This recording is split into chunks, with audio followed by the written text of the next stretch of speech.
Sayang naman tong side ko na malambing. Bakit? Hindi nagagamit. Gamitin na natin yun, boy.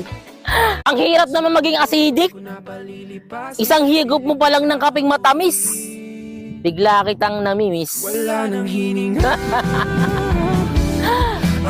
Inaantay ko chat mo. Sana aware ka.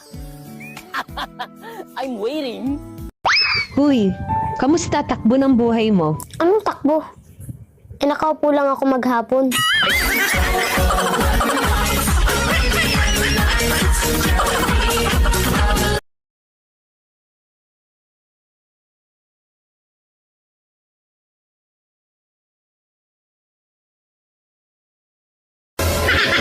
Ang sungit ko daw makatingin. Pala nga naman mag-beautiful eyes ako. E di na in love ka?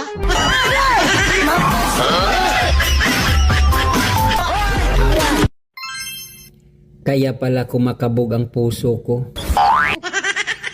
Nanonood ka pala ng video ko.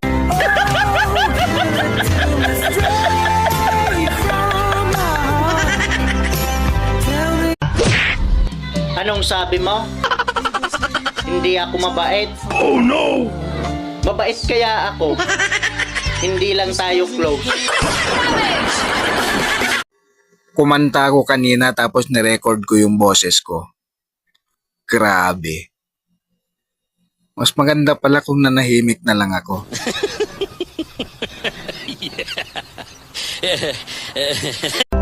Huwag mo akong husgahan sa kaunti mong kaalaman kasi kilala mo lang ako sa pangalan, hindi sa galawan. Pinanganak akong mahirap, hindi ako pinalad makapagtapos ng pag-aaral kaya binawi ko na lang sa sipag at diskarte sa buhay. Oo, wala akong pinag-aralan pero kaya kong kumita sa lansangan na hindi mo makukuha sa taas ng iyong pinag-aralan. Bago mo ako husgahan, daanan mo muna lahat ng napagdaanan ko para malaman mo kung sino at bakit ako ganito. Huwag mo husgahan ng isang tao dahil sa natapos niya.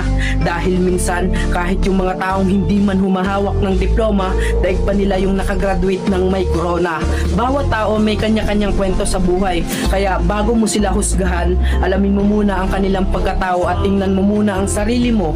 Baka malala ka pa sa tinitira mo.